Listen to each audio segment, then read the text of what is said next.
அனைவருக்கும் வணக்கம். என் லைஃப்ல இந்த மாதிரி ஒரு பெயின்ஃபுல்லான ஒரு சிச்சுவேஷனை நான் ஃபேஸ் பண்ணதே கிடையாது. மனசு முழுக்க வலி மட்டும்தான். இந்த சுற்றுப்பயணத்தில் என்னென்ன மக்கள் பார்க்க வராங்க, அதுக்கு ஒரே ஒரு காரணம் தான், அவங்க என் மேலே வச்சிருக்கிற அன்பும் பாசம். அந்த அன்புக்கும் பாசத்துக்கும் நான் எப்பவும் கடமைப்பட்டிருக்கிறேன். அதனால தான் இந்த சுற்றுப்பயணத்தில் மற்ற எல்லா விஷயங்களையும் தாண்டி மக்களுடைய சேஃப்டி, அதில் எந்த காம்ப்ரமைஸும் பண்ணிடக்கூடாதுன்றதுக்காக தான் அது என் மனசில் ரொம்ப ஆழமாக இருக்கும் அந்த எண்ணம்.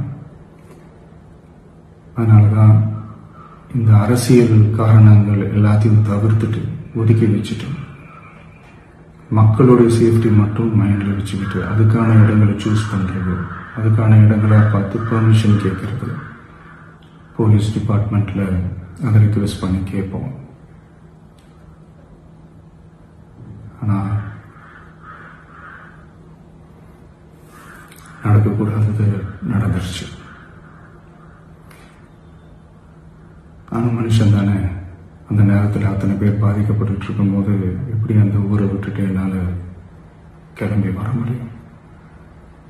நான் திரும்ப அங்கே போகணும்னு இருந்துச்சுன்னா அதை ஒரு காரணம் காட்டி அங்கே வேற சில பதட்டமான சுச்சுவேஷன்ஸ், வேற சில அசம்பாவிதங்கள், அந்த மாதிரி எதுவும் நடந்துடக்கூடாதுன்றதுக்காக தான் நான் அவாய்ட் பண்ணேன்.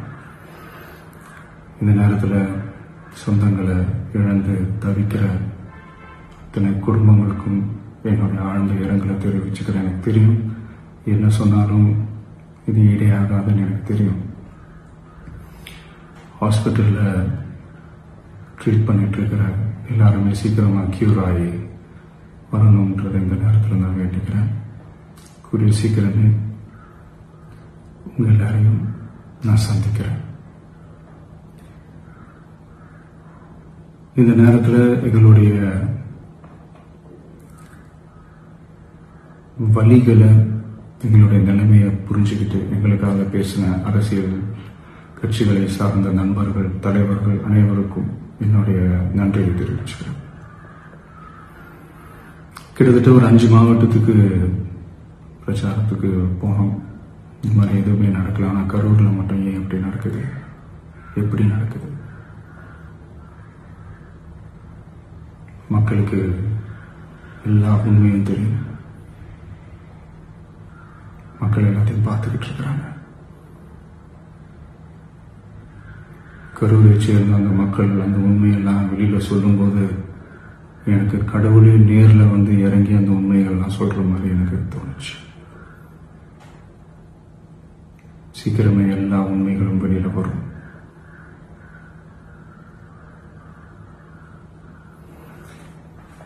எங்களுக்கு தரப்பட்ட இடத்துல நாங்கள் போய் அந்த ஸ்பாட்ல நின்று நாங்கள் பேசிட்டு வந்தோம். அதை தாண்டி எந்த தவறும் எங்கள் சைடில் நாங்கள் எதுவுமே செய்யலை. பட் இருந்தாலும் எங்கள் கட்சியை சேர்ந்த நிர்வாகிகள், தோழர்கள் மேலே எஃப்ஐஆர், அது மட்டும் இல்லை சோசியல் மீடியாவை சேர்ந்த நண்பர்கள், தோழர்கள், அவங்க மேலே எஃப்ஐஆர்லாம் போட்டு இப்போ பிடிச்சிட்டு இருக்கிறாங்க.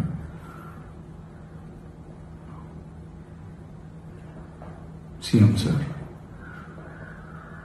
உங்களுக்கு ஏதாவது இந்த பழி வாங்கணும் அப்படின்ற எண்ணம் ஏதாவது இருந்துச்சுன்னா என்ன வேணாலும் பண்ணுங்க. அவங்க மேல கை வைக்காதீங்க. நான் ஒன்று வீட்டில் இருப்பேன், இல்லை நான் ஆஃபீஸில் இருப்பேன். என்ன வேணாலும் செய்யுங்க. நண்பர்களே, தோழர்களே, நம்மளுடைய அரசியல் பயணம் இன்னும் ஸ்ட்ராங்கா, இன்னும் தைரியத்தோட கண்டினியூ ஆகும்.